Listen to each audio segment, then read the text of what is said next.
Hello everyone, welcome to our Egyptian online seminar group. First, keep your phones off. Then, if you have any questions, you can ask our speaker during her presentation or after her presentation. I have great pleasure of welcoming dear Professor Linda Thorne.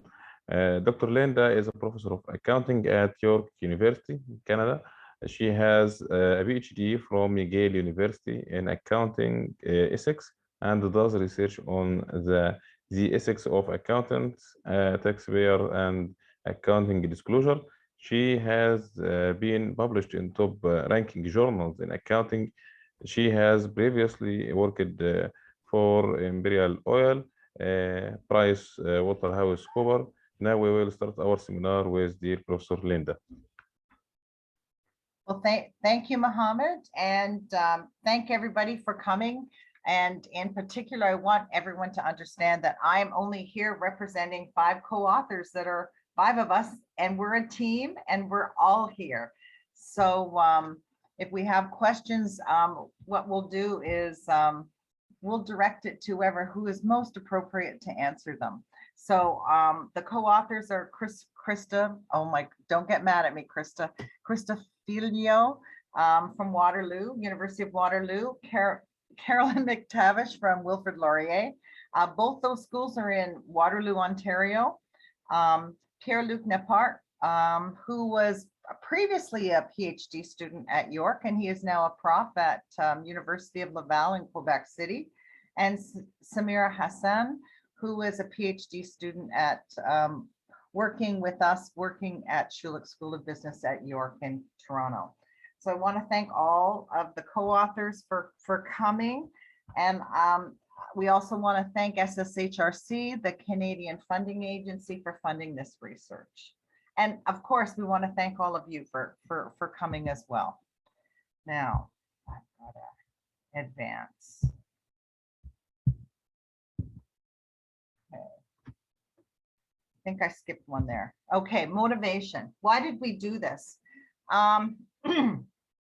There's a major change to the International Code of Ethics that is coming down the pipe, and it has been adopted and enacted by IFAC in 2017, and it's currently being rolled out to approximately 134 member countries, and they have an obligation as a member of IFAC to take this and put it into their own national code of ethics.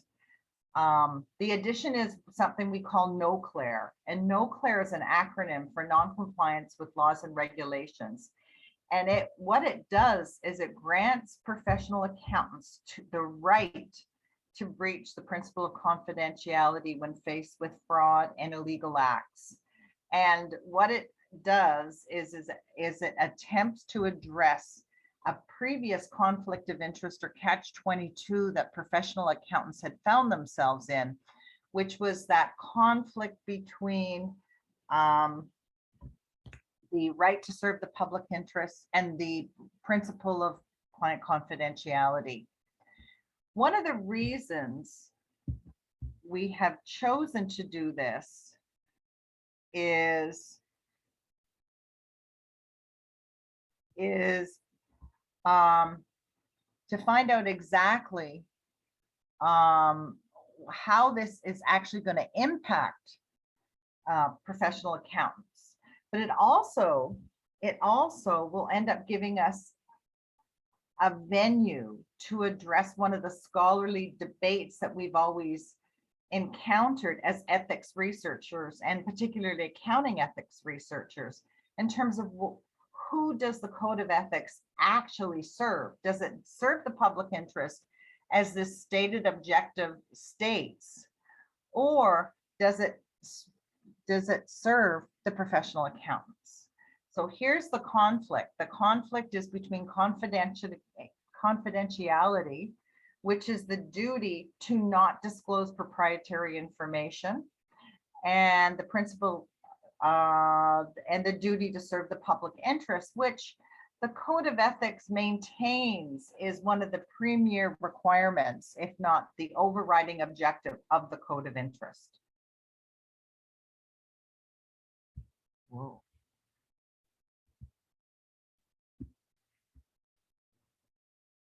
The debate and from a scholarly perspective has been going on, you can see, as early as 1986, 1984 by Beach, by Bowie. It's been picked up by some very preeminent researchers. And there's been an argument about exactly who the Code of Ethics serves. The profession has been arguing that the Code of Ethics predominantly served the public interest because of the preeminence of the acceptance of the responsibility to serve the public interest. But empirical results do suggest that historically CPAs or professional accountants actually, when in conflict, will confidentiality will take precedence over serving the public interest.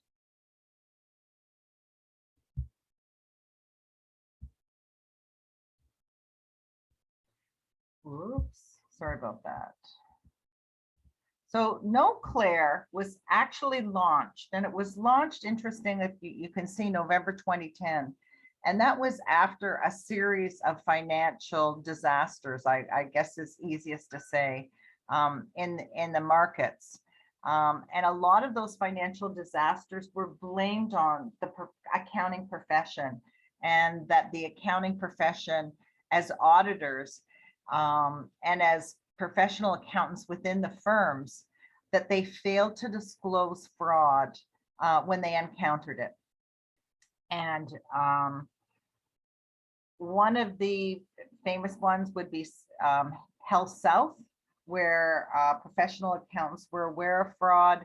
They were aware of items were going on. And traditionally, what professional accountants have done, if they do perceive that there's a problem, is they've resigned. So I'll go over that later, but when we've actually designed our experiment to use a scenario that occurred when fraud was encountered, and we actually said, you know, this is what the professional accountant did in this circumstances. So November 2010 was launched. November 2010 is when Noclar was launched, and it was launched to basically address this ambiguity. And what do we do as professional accountants when we're faced with this ambiguity? There were multiple reiterations of this guidance. And the first one was in 2012. And the first, we call that the first exposure draft, or the 2012 exposure draft. And it effectively stated that the confidentiality takes precedence. And it required it, with the exception, of course, in the legal jurisdictions that explicitly prevented the professional accountants from doing so, it said that they must externally disclose. I believe there was, and this is where Pierre-Luc can help me with this, but I think there was about 78 responses to this exposure draft, and about 75% of them actually said, nope, we don't agree with it. And if we've done analysis of them, and I'm jumping ahead a little bit, but there was a lot of pushback, and for various reasons. And so a second exposure draft came out, which was effectively became Noclar, and it gave professional accountants the right to externally disclose. It gave them the right to break confidentiality without requiring them to do so. So what we thought about this is, not only is this a really interesting and important research opportunity to inform this, the regulators about what is going to happen before it actually happens, but it also is an opportunity to address this debate over what is the primary goal, objective served by the Code of Ethics, and in specifically the IESBA Code of Ethics. Is it primarily, is the primary stakeholder of the Code of Ethics the profession itself, or is it the public interest? That would be the public. As I suggested, we had a two-prong evaluation. We had a qualitative and a quantitative step that we've undertaken. The first was a qualitative evaluation of the considerations integrated into Noclar. And this is, we got this by evaluating the arguments made in the comment letters to the exposure draft by the profession and the regulator that were done by the professional accountants themselves and regulators. And then we experimentally evaluate how Noclar affects professional responsibility. We went through pre-tests in designing the instrument, and our final experiment was 127 CPAs. Our experiment is going to be comparing the perceptions of professional responsibility under the original code versus Noclar, and also versus the exposure draft when encountering fraud.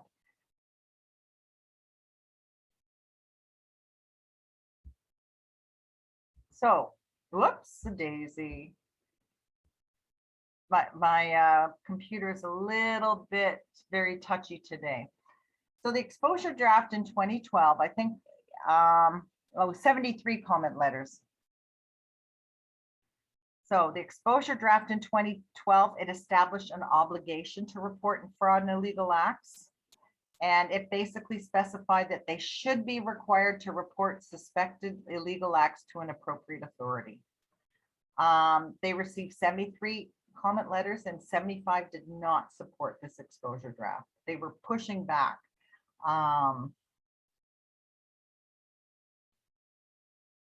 In 2015, the revised exposure draft was issued and it was essentially enacted as Noclar.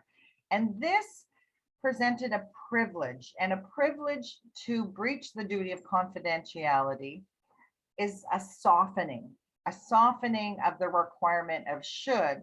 So it effectively got professional accountants outside of this legal bind of two conflicting principles or requirements of the Code of Ethics. And it allowed them to make their own professional judgment of what they deem would be appropriate given the circumstances. And I do also want to reinforce again that this is also subject to jurisdictional laws and guidelines.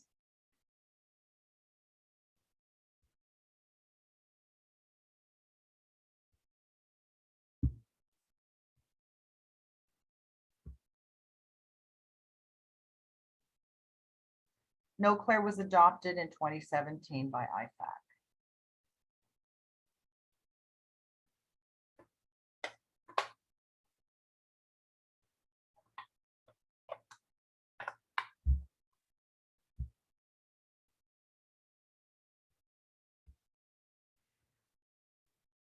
So we developed a very specific hypothesis as a basic for our quantitative evaluation of how Noclar would actually influence the professional responsibility of accountants. And to do that, we adopted the theory of injunctive norms. And the theory of injunctive norms is very important in justifying the Code of Ethics as the foundation of accountants' professional responsibility. And the theory of injunctive norms basically suggests that that injunctive norms are socially determined consensual standards that guides one behavior in the formulation of what is appropriate and the judgment of ethical responsibility for one's conduct.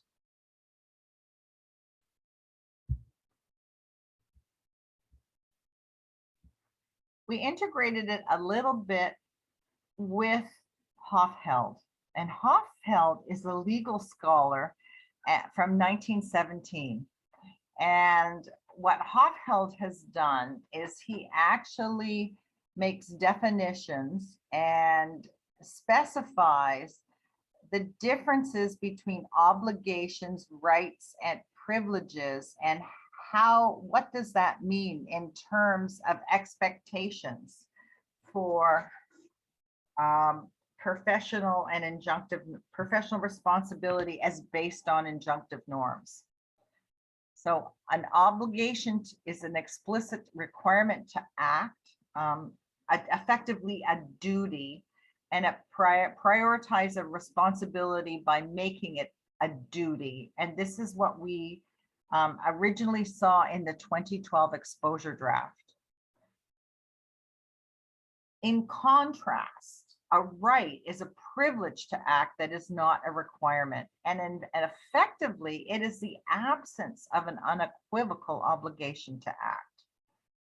And the contrast between two, one imposes the injunctive norm, and in fact, a right softens or decreases the professional responsibility to report non-compliance to an external authority.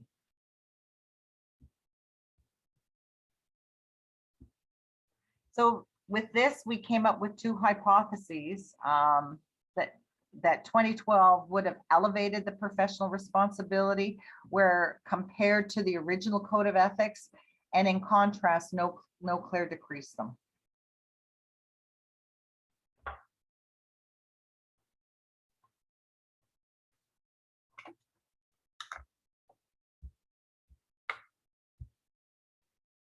So what did we do? We did an experiment, which is a 2x2 within subject design.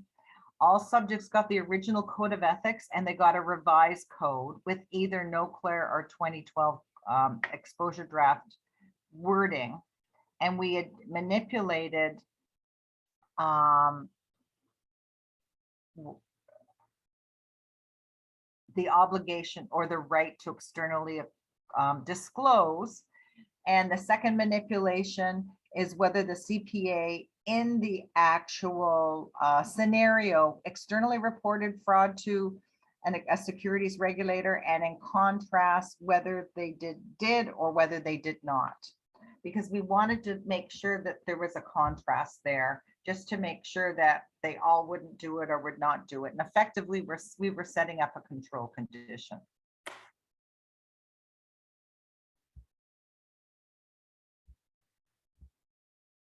So what happened?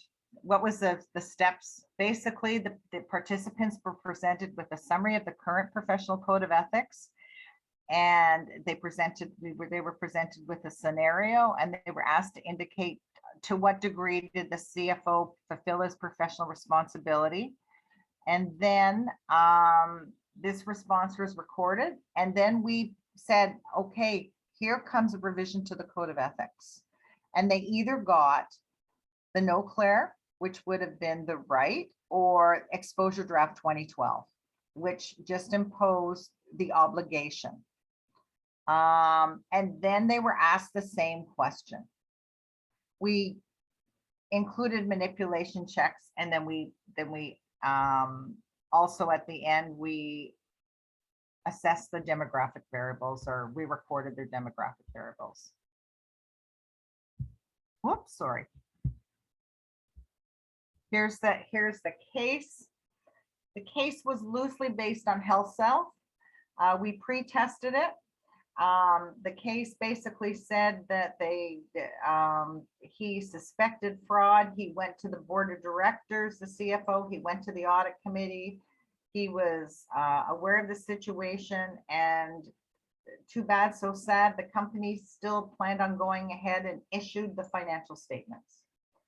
And consistent with, I think, what was considered to be acceptable behavior back in the 90s, the CFO resigned, citing personal reasons before the year-end statements were released. After his resignation, he became aware that the fraudulent financial statements were released with the clean audit report to the marketplace, And then in one point, in one condition, that CFO at that point in time externally reported the fraud, and in the other, he did not. So by this means we basically eliminated his personal circumstances or people considering how those personal circumstances would influence him. Here's our sample. So we got 127. We use Qualtrics. We asked for all professional accountants. They were unable to produce sufficient sample from one country, so we got US and Canadian. We have tested, there was no differences between their responses based on country of origin. We had 76 males, 51 females, about a 60-40 split, which is very much consistent with the population of professional accountants in these countries. The age 41 is our average in years, and work experience is about 12 years.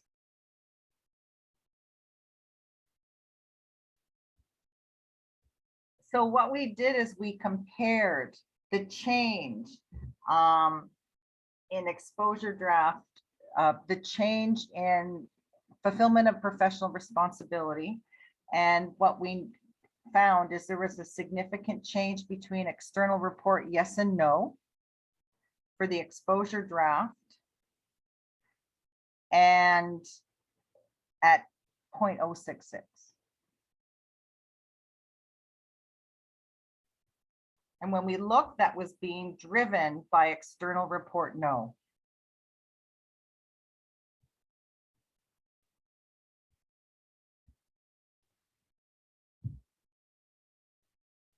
And it looks like I forgot to highlight this one, but then we looked at Noclar, again, there was a significant revision, but it was in the other direction. And again, it was being driven by external report no.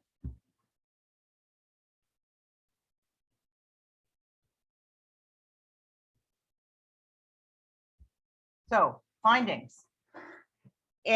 Our findings suggest that the language in Noclar as enacted implicitly permits, but allows for the avoidance of reporting of non-compliance to an external authority.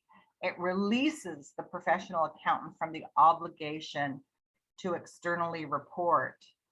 And by so doing, it results in a decrease in professional responsibility and effectively releases them from any potential legal liability.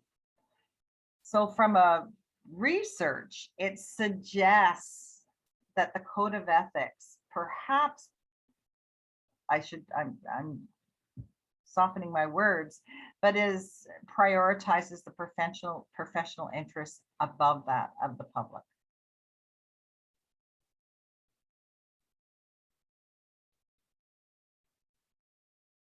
The other finding that we made is that would not have occurred with the exposure draft, that in fact, the exposure draft would have strengthened and increased professional responsibility to externally report.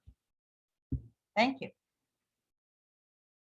Thank you very much, dear Professor Linda, for your contribution and your effort. It's really an excellent presentation. Thank you very much. Now, if anyone have any questions, you can open your mic and ask your question.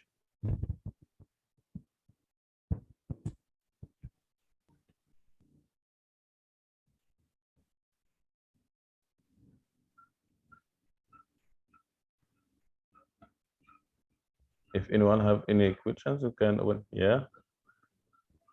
Yilo can open. Yes, you can ask. Hi, Linda. This is really interesting.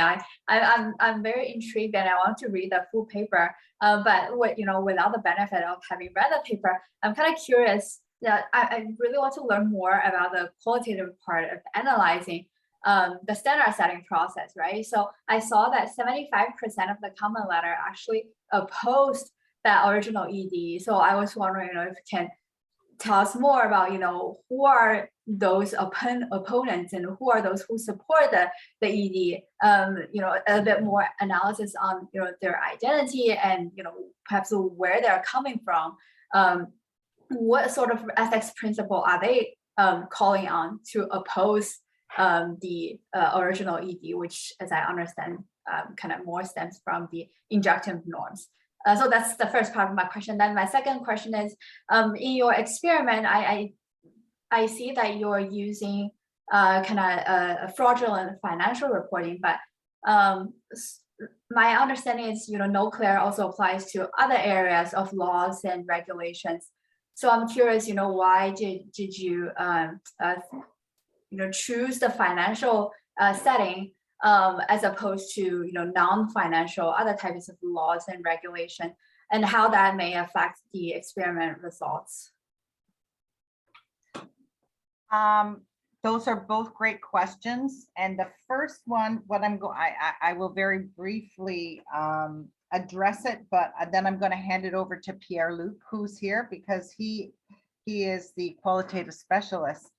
Some of the questions that you've asked are addressed in the paper, and due to time, with the 2 steps here, I had to shorten it. So we do have an outline of the participants, and I do want to, Pierre-Luc, there you are. I'm giving you time to, and I know that it was very much legal concerns, but Pierre-Luc, I'm going to turn that over for that first question to you. Sure.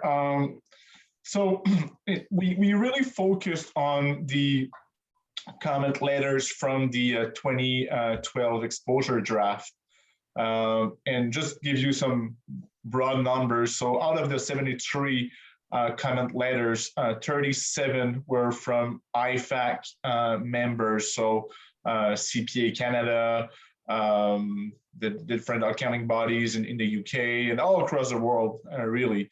And there were 14 from public accounting firms. So you can think about EY, KPMG, all the big 4 actually, and other smaller but international accounting firms, and 22 from others, which could have been like regulators and different other accounting organizations that were not necessarily member of IFAC or public accounting firms.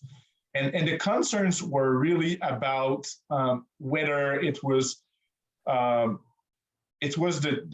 appropriate for the code to impose a duty of reporting.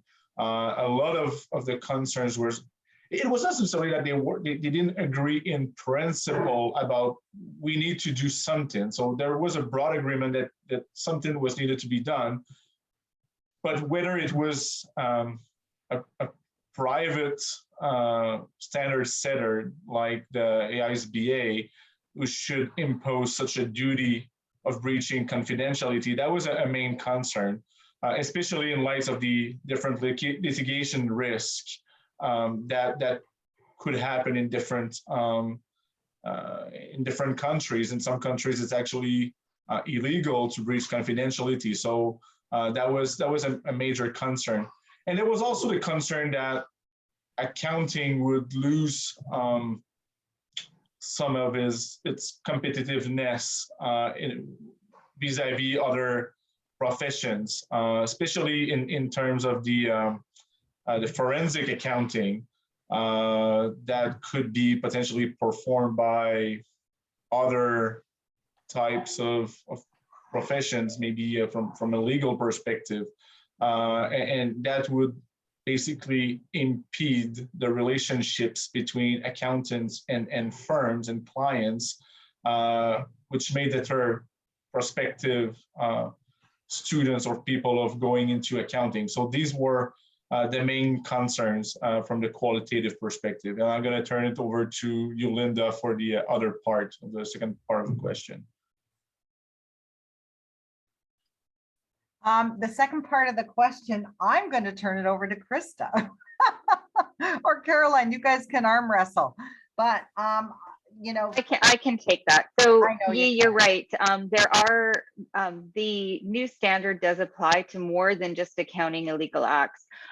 We chose to focus our first analysis on the actual accounting fraud, because we thought that that would be the one place we already know this should work, or this should help or change. This is in the realm of what auditors and internal managers are already, and CPAs are already heightened to, and should have already been struggling with this. Do I disclose? Do I not disclose? As much as we think that we know that this will hopefully extend to other types of illegal actions, we kind of wanted to say, okay, what happens with something that they already knew they were responsible for? And then in a future study, we can look at, okay, now, does this extend to those other types of illegal actions that they might know about? So we wanted to keep the CPA really in the wheelhouse that they were already in, and see how the norms that they already have affect them and affect this change in standard. But we do really much want to look at and extend in future explorations how this then shifts or changes their perspective when they're looking at other illegal acts within the organization. Because I think you're right, the regulators were struggling with both of these, but as professional accountants, we wanted to keep them in that zone where they were comfortable with the type of illegal action first, but then look at those other options, those other types of situations in, say, a subsequent study. Thank you both. I find it fascinating, especially the qualitative analysis that Pierre just mentioned. It sounds like IFAC was appealing to, say, perhaps injunctive norms when they set up this ethics, but in response, the CPAs or regulators or those opponents, they are citing very kind of practical and lower level responses, competitiveness and litigation environment. So I don't know if that, there's more story there. And I even wonder, what was IFAC expecting when they initially proposed this this new revision? Did they foresee those opponents coming, and was it more a gesture to say that yes, we're going to revise the code of conduct, or it's just I'm really curious to know. But thank you for the response.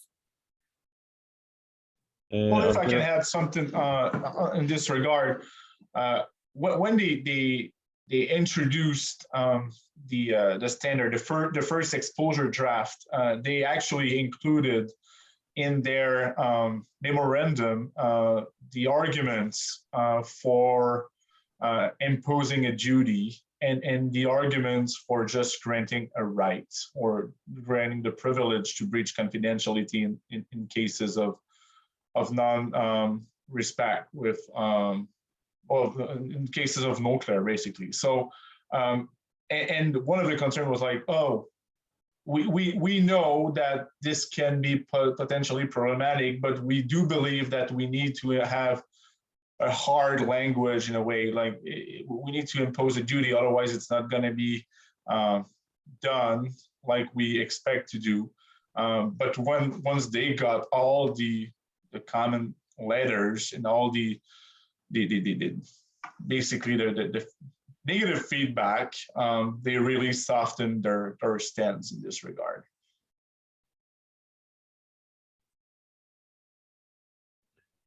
If anyone have any questions, you can open your mic and ask your question. There is one in the chat, Linda. I'm not sure if you want to tackle this one or not. Let me go read it. It's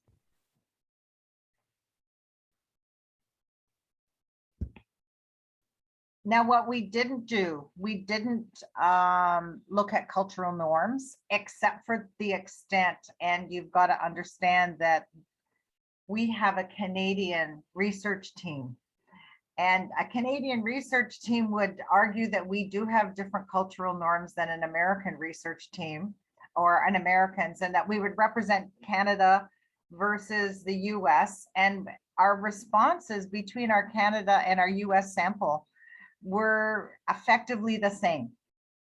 So we found no significant difference between the Canadian and US sample. And I do believe they would have different norms, and they certainly have different legal jurisdictions. The legal environment of the US is very much more litigious, and as evidenced by we've had some large frauds that take place in Canadian companies on cross-listed firms, and they always go to court in the US versus Canada because they do believe that there's a far better chance of prosecuting them in the US. So there is both cultural and legal and environmental differences between Canada and US. Maybe not as great as some others, but we found no significant difference. That does not mean that it's not an opportunity for future research. I would also say when the IESBA, when we look at, Pierre-Luc can talk to whether we saw differences in comment letters across the different jurisdictions, because you're right, this is an international code and not simply North American centric. And there are certainly differences in the legal applicability of the code across some of the countries where confidentiality is actually a legal right for in some of these countries, and these accountants cannot actually disclose this information regardless of what the IESBA has put into the code. So one would expect that if we were to go into some of these countries, yes, we would likely see some cultural differences, and that's certainly something worthwhile exploring in the future. Great. How's that? Is there another question? Dr. Angie, you have a question? Yeah, thank you so much, Professor. This paper is really great, especially with the upcoming conference. There's a conference for the AAA, the forensic section. So this topic would really will be highlighted like this. And I was wondering if how would you extend such paper? Would you be able to extend such paper to other contexts? Or is it strictly and if we can, how would we go about it? I don't know if you want me. Who could possibly answer this one would be Samara, but I'm not going to put her on the spot on this, because what's really was very difficult for us, or a challenge for us, was the experimental design is actually a within subject 2x2. And we did that to actually look at a change in standard, to get a pre-post, to get a revision score. And so I think this kind of design can be used with standard changes, not only in ethics standards, but even financial reporting standards. Again, we did that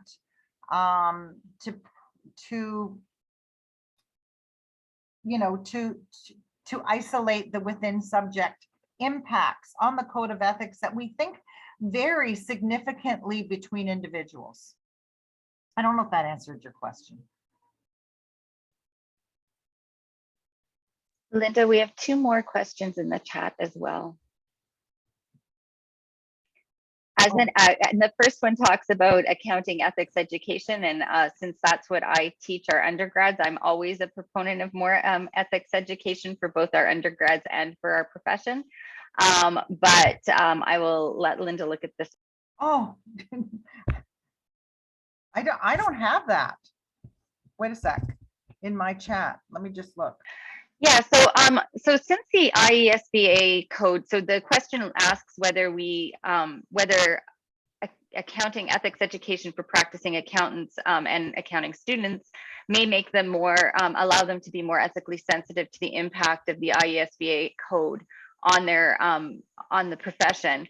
And I would say a lot of the professions are moving this way towards including mandatory ethics education for their practicing accountants. I know the CPA Canada CPAs in Canada are required to do ethics training, and that includes a lot of the training that is available through the institutes. It includes awareness training with regards to the Canadian code, which of course is a extension of the, has to be in compliance with the IESBA. So I know professions are moving towards that. Also, enforcement of the code is helpful to heighten that impact of the code on the accounting profession's actions. But I don't think that is anything new with regards to the new standard. I think that's an overall need and awareness of the code in general. And I can answer the second question. If were you happy? The second question is, it's a very interesting project because it gave us a lot of insight into the way that the code was, the way the code works and is dispersed from the IESBA code. And there are cultural differences and there are legal differences between countries. And I really am impressed with the way that IFAC handles this, because they do create this international code, but they leave the national bodies with the responsibility to integrate that code into their individual code of ethics. And what we hope, I'm sure, as accounting researchers and professional accountants, is by so doing that, they will take it. I know that they specifically are required to or take into account the legal and regulatory circumstances of each country. But I would like to think that by so doing that they're also taking into account some of the cultural differences to make it effective and appropriate for their jurisdiction.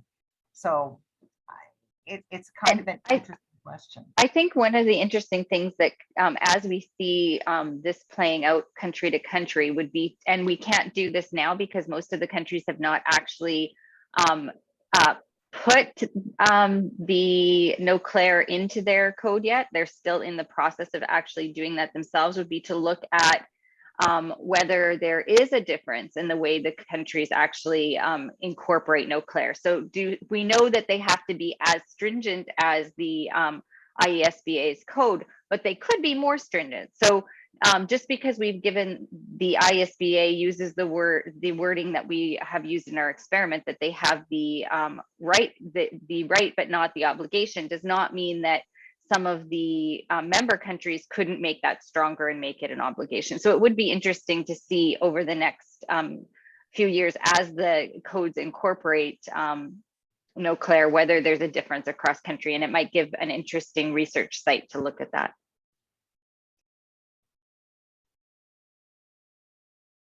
Is there another question? Anyone have any questions? You can open your mic and ask your question. Dr. Nadia, you have any question?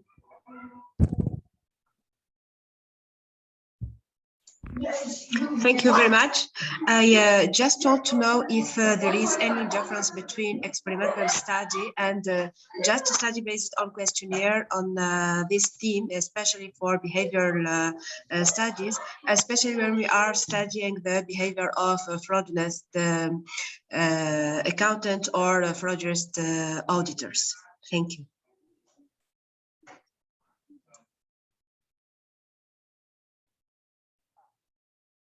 Was there a specific question, Nadia? I'm sorry.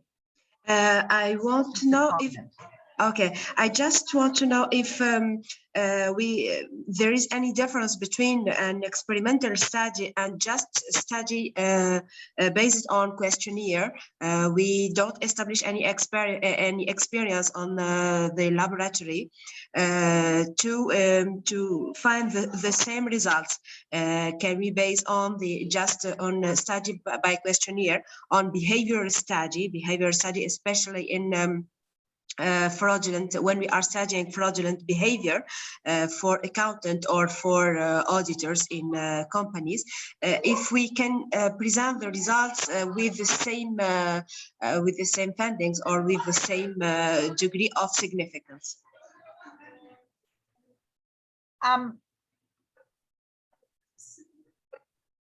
certainly, Nadia, I think all behavioral researchers have to deal with this question. Absolutely. And when you're talking about the strength, I don't think we can make any illusions about whether we are recording or reporting the strength of the change of a behavior. And we have been very careful to talk about professional responsibility and how the Code of Ethics influences perceptions of professional responsibility, which effectively, that is the job of the Code of Ethics. So that is where we focused on this. Certainly, some research has established that injunctive norms do influence behavior, and that was our theoretical perspective that we adopted. But having said that, yes, absolutely, we would have to go and do additional work if we wanted to know the strength of that association. And I guess, you know, without trying to fall back on something quite trite, that effectively is an empirical question, right? We would have to go and we would have to evaluate the strength of that association, the strength of the that relationship to actual behavior. Or we would have to, you know, could do an event study before and after the implementation of the new Code of Ethics and see if fraud decreases or increases or reporting in particular jurisdictions.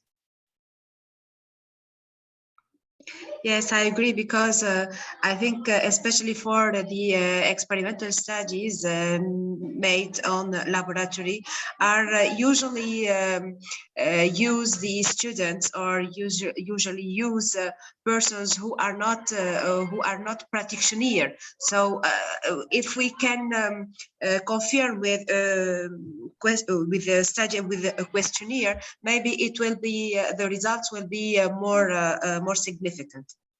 Maybe. Yes, and so we also had a trade-off because we had a very difficult time. Now, you know, we got 100 and I forget 67, 111 or 20 or something actual professional accountants with significant levels of experience.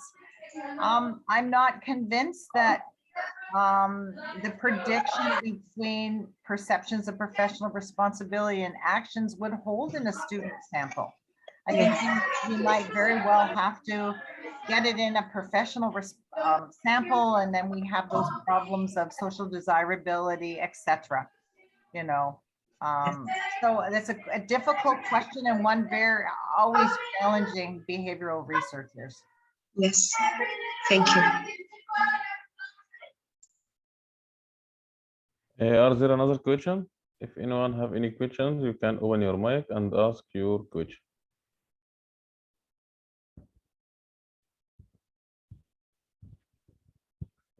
If anyone have any questions, you can open your mic and ask your question.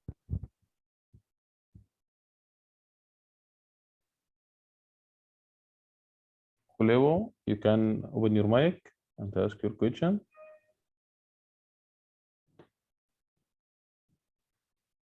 Labo, you have a question? I can address the question in the chat from Kolapo. Is that, I hope I said your name properly. And no, we did not look at this part. It would certainly be related and important, but no, we did not. Again, at this stage, the professional bodies are still working on the standard, but it's similar to what we discussed with the cultural differences. It would be interesting, especially as we see this play out and disseminate through the countries, to see how the individual standard boards across all the countries handle this potentially differently.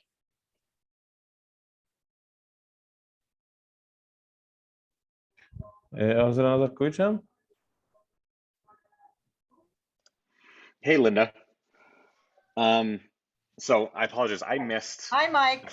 I missed the front half of it because I was in another meeting, so I apologize. But when you were talking about the experiment, I think you said you modeled it after the Health South kind of fraud, right? The scenario, we Yeah. went to the Health South scenario, that was where the CFO actually witnessed and was aware that fraud was taking place.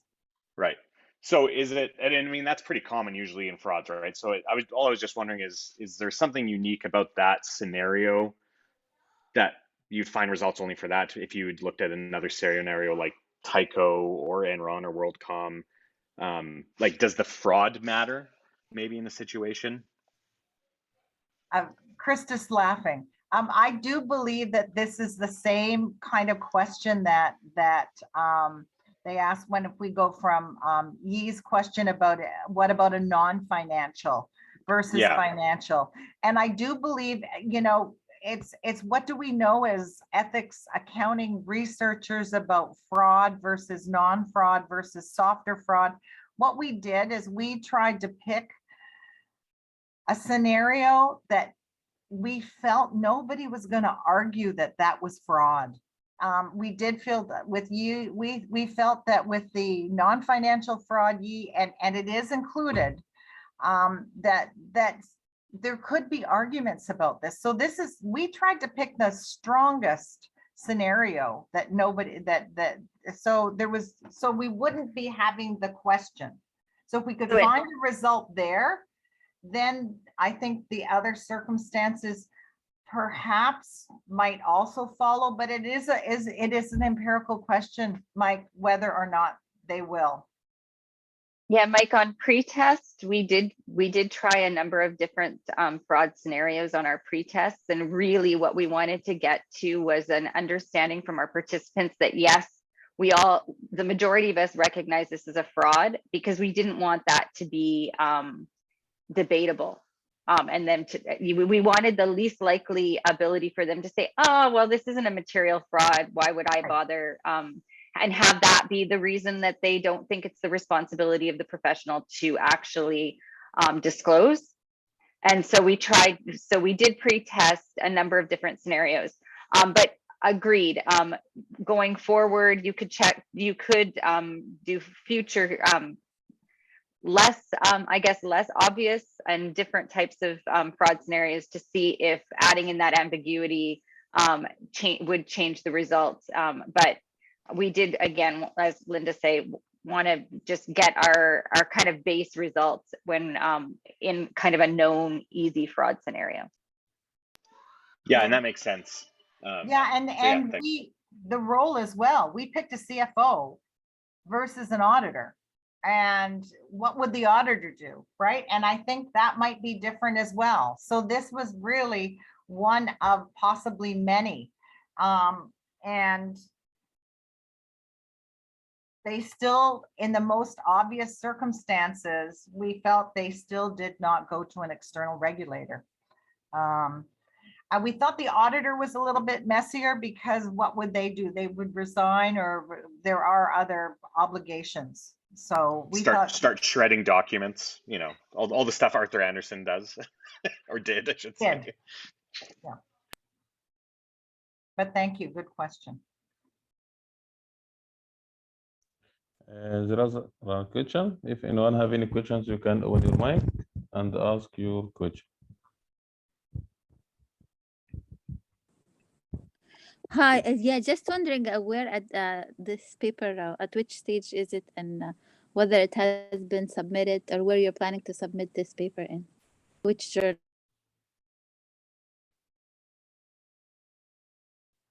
We have submitted it, and do I specify where we submitted it, gang? Sure, we submitted it to AOS, and we haven't heard for 2 months, so we figure at least it went to the reviewers.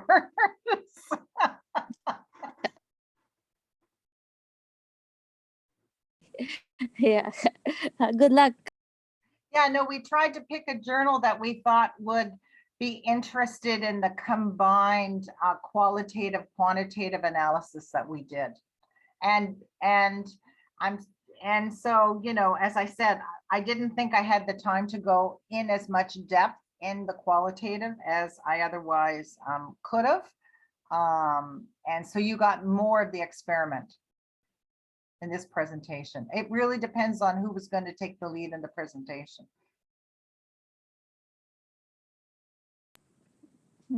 Excellent. Yeah, I was wanted to I'm thinking, can we ever redo this paper again, but do it still? I'm thinking, can we still redo this in a different context and see if I think it could be redone, definitely with the non-financial. Definitely, I think it would be quite significant. I think the non-financial would be interesting to do. The non-financial, I might use, if I was to do the non-financial, now that we have established financial results, I might use the financial results as the control, because I suspect they might be quite different.